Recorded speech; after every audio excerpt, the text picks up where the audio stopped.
Chicago, the Windy City, living up to its name here in February. And the past week and a half has been a rough go for many. You know, it all started off with an ice storm that basically covered many parts of the city in about a tenth of an inch of ice, making streets very tough to get around, and salt trucks trying to drop as much of the substance to try and break up all that ice. And then a bit of a lull. And then this week, all that snow that came in, inches of it, that made its way through the canyons of downtown Chicago, and many folks trudging through the sidewalks, making their way to work. Airports, yeah, they had ground stops, delays, cancellations, de-icing, all of the winter accessories that go along with travel, and it's not easy by any means. On the shorelines of Lake Michigan, what's called ice pancakes were forming, and we captured it.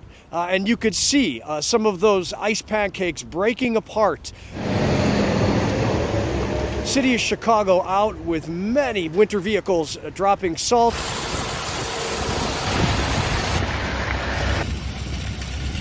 And hand crews putting salt on the ground.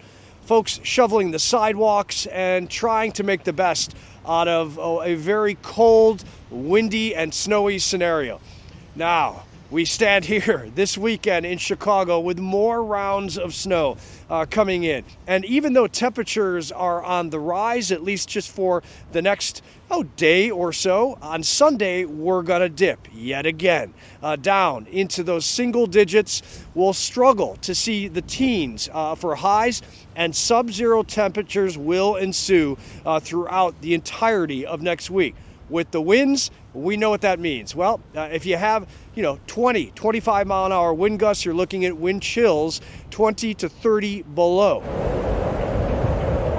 This video shot on January 22nd by Dutch Wargo of Fox News Channel. We expect to see scenes like that. And of course, in Skokie, one of the suburbs here in the northwestern parts of Chicago, experienced a very horrible scenario as a water main broke before the sun came up on Friday. And you could see these neighborhoods there just completely surrounded and involved with all of this water that has moved in, freezing water. That's the problem as we move into next week.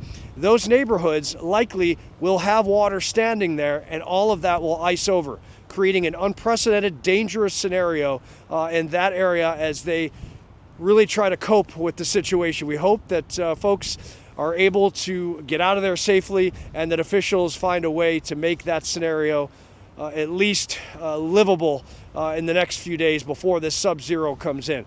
On the icy shores of Chicago, I'm Robert Ray, Fox Weather.